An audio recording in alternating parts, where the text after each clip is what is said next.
Kesaksian mengejutkan korban selamat dari ledakan bom kedaluarsa di Garut.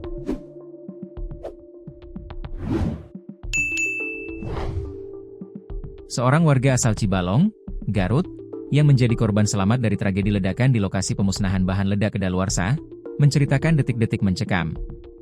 Warga bernama Ilman Syah, 26, selamat setelah ia diminta mengambil air ke laut untuk mengisi tandon air. Ternyata, perintah untuk mengambil air tersebut menjadi penyelamat baginya, sehingga ia tak ikut masuk dalam daftar korban tewas akibat ledakan. Diketahui, sebanyak 13 orang tewas dalam tragedi pemusnahan bahan peledak kedaluarsa di Desa Sagara, Kecamatan Cibalong, Kabupaten Garut, Jawa Barat, pada Senin, 12 Mei 2025, sekitar pukul 9.30 waktu Indonesia Barat. Saat ditemui tribunjabar.id di rumah duka Kampung Cimerak, Ilman terus-menerus menangis. Ia tampak tenggelam dalam kesedihan yang mendalam. Ilman merupakan adik dari Yusrizal, 48, alias Ius yang juga sama-sama jadi pekerja dalam proses peledakan amunisi kedaluarsa di desanya.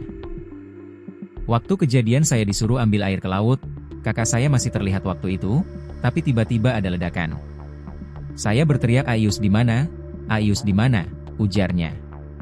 Ia menuturkan, saat dirinya naik ke atas permukaan, seluruh petugas yang sebelumnya membersamainya tiba-tiba hilang termasuk saudaranya sendiri. Belakangan diketahui, mereka terhempas oleh ledakan, beberapa bagian tubuh korban juga diantaranya sempat terbang ke arah Ilman. "Saya lihat ke arah pesisir ada tubuh korban, saya jalan aja terus jalan seperti melayang," ungkapnya. Ia kemudian berjalan ke arah tempat parkir mobil untuk memastikan teman-teman yang bekerja dengannya masih hidup. Namun, hasilnya tetap nihil. Semua orang di lokasi bahkan kakaknya yang ia cari sudah tidak ada. "Saya takut sekali, ada serpihan-serpihan kulit. Saya histeris," ucapnya.